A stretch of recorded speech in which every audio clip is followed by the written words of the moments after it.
ever watch a moment in global politics and think, damn, that might actually change the way the world does business?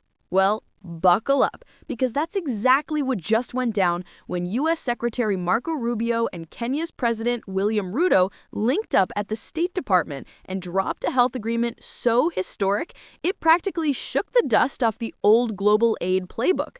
This wasn't just a handshake, a photo op, or a polite press conference. This was a full-on, we're rewriting the rules moment, packed with billions in funding, bold declarations, and a brand new vision for how America handles global health partnerships. Strap in, folks, because we're diving into 10 explosive facts about this seismic agreement, each one building on the last, and every one crafted to keep you glued to the screen.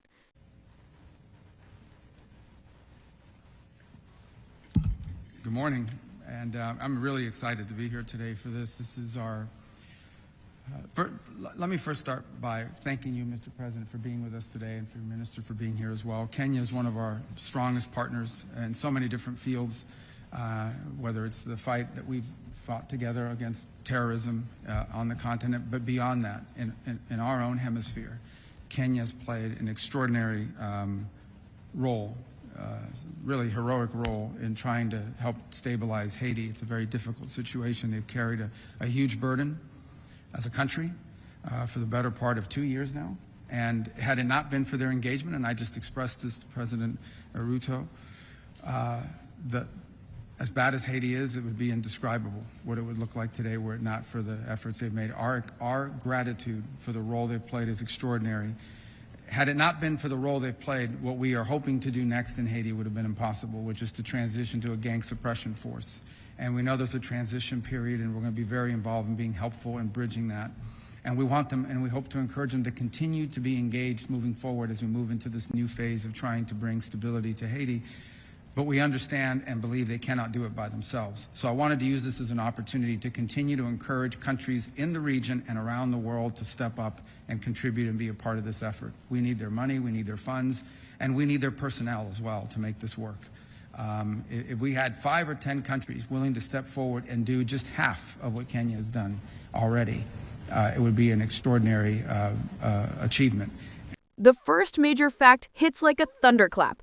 The United States is officially ditching its old-school method of funneling massive health aid through layers of NGOs, the same NGOs that, let's be real, take a hefty slice of the pie before anything reaches the ground. Secretary Rubio came in hot, explaining how for years the U.S. has poured billions into global health, only to watch oversized administrative costs, inflated overhead, and complicated pipelines eat up the money before the intended countries even had a say. This new agreement with Kenya marks the very first chapter of a completely revamped model, one centered on direct engagement, shared planning, transparent budgeting, and strategic co-investment that actually meets people where they are, without the middleman, without the lag, and without the waste. And if you think rewriting the rulebook was bold, wait till you hear why Kenya was chosen as the very first testing ground for this brand new system. This agreement didn't fall out of the sky. It wasn't random. Kenya has been earning its stripes on the global stage for years, and Rubio made that crystal clear. From fighting terrorism across East Africa to stepping up big time in Haiti when most nations were sending thoughts and prayers instead of boots on the ground, Kenya has consistently proven it's not afraid to handle tough business. Rubio practically said it. Without Kenya's involvement, Haiti's situation, already dire, would have crashed into full-on chaos.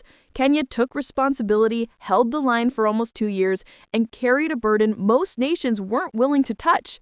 This agreement is a recognition of that leadership, that grit, and that readiness to partner on a global scale.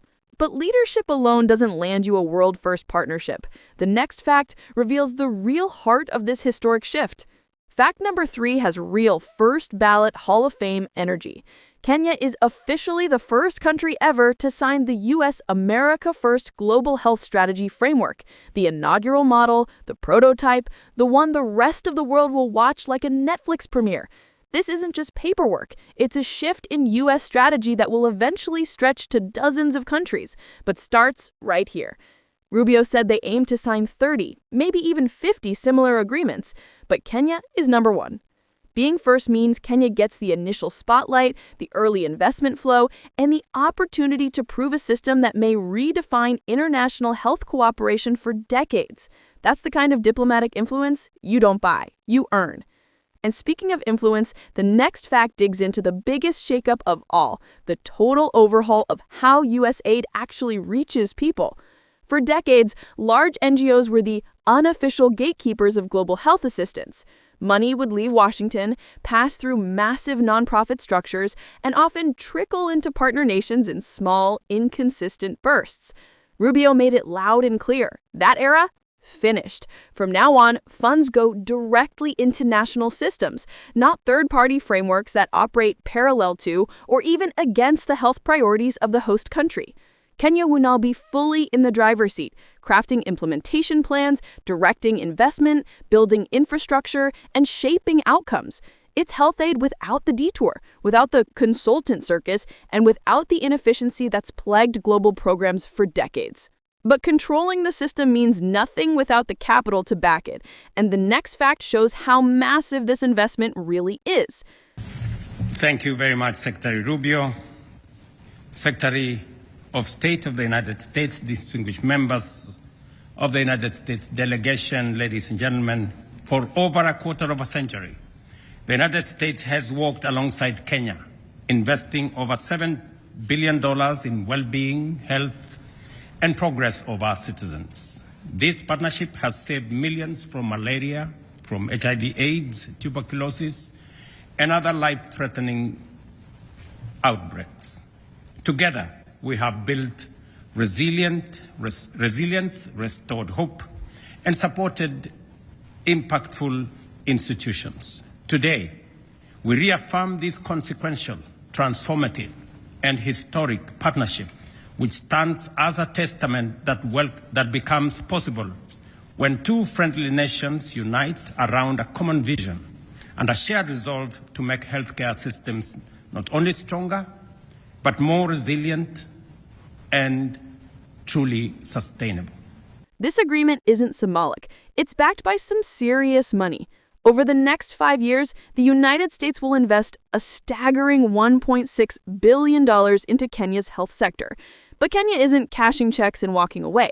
They're putting up $850 million of their own. This isn't donor-beneficiary. This is co-ownership. This is shared responsibility. This is both nations building a system they plan to stand on for years. That combined investment pushes the partnership past the $2 billion mark, making this one of the most consequential health agreements across the African continent in recent memory. But that cash isn't just for medicines and clinics. It's for something much bigger that unfolds in our next fact. Rubio emphasized something that stood out. The point of foreign aid shouldn't be creating dependency. It should be creating independence. This framework isn't just about addressing today's challenges. It's about constructing the hospitals, labs, supply chains, digital systems, and emergency response capabilities that will allow Kenya to say in 5 to 8 years, we don't need this much help anymore. We've got our own. That's the kind of development that changes nations. When a system becomes self-sustaining, aid can eventually decrease without risking collapse. It's long-term stability over short-term patches. And if you think Kenya's waiting around for foreign investment to get started, buckle up, because the next fact proves they're way ahead. President Ruto wasn't shy about the work Kenya has already put into its health sector. Kenya is already mobilizing $3 billion in domestic resources for health infrastructure. They've deployed more than 107,000 community health promoters, real people on the ground in villages, neighborhoods, and rural regions, bringing healthcare to places where hospitals may be miles away. Ruto's message was sharp. Health isn't for the wealthy. Health isn't a luxury. Health isn't a VIP pass. It's a right. And Kenya is building a system from the bottom up that treats it that way. But Ruto didn't stop there, because Kenya's role in global affairs goes way beyond its borders. Ruto stood firm on one point. Kenya isn't backing out of Haiti. After 2 years of providing support during one of the Western Hemisphere's most chaotic crises, Kenya is doubling down, ensuring the transition into a new gang suppression force goes smoothly. Kenya isn't just contributing manpower, it's sharing experience, structure, and continuity. Ruto credited the U.S. for its partnership and urged countries in the Americas, especially those closest to Haiti, to step in, support, fund, and participate. His message is, this is your neighborhood. Help stabilize it. But Kenya wasn't only in Washington for Haiti and health. The next fact brings us into a whole different diplomatic arena. Immediately after signing the health agreement, Ruto headed to another major event focusing on restoring stability in the Eastern Democratic Republic of Congo. This gathering wasn't small. It was described as one of the most consequential signings in regional peace efforts. The East African region has been battling instability for decades, and this new framework aims to bring teams, governments, and partners together to rebuild trust, calm conflict, and create an environment where the region's economic potential can thrive. Kenya, already a known mediator in the region, is taking a central leadership role with U.S. backing. But before we close this out, the last fact ties everything together, the big picture meaning behind this historic partnership. This agreement isn't just about the U.S. and Kenya. It's a blueprint for how health partnerships may evolve worldwide. It signals a shift away from donor-driven models and towards country-led, co-funded, infrastructure-focused partnerships that actually move nations towards independence.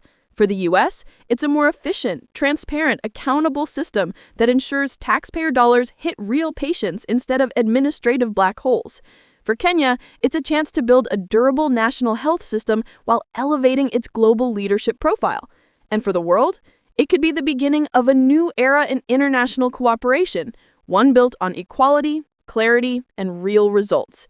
If you want bold, sharp, high-energy breakdowns of global politics without the fluff or the diplomatic double talk, hit that like button, crush that subscribe, and drop a comment telling us which region you want decoded next. This is Global Pulse News, and trust me, you'll want to stay on this pulse.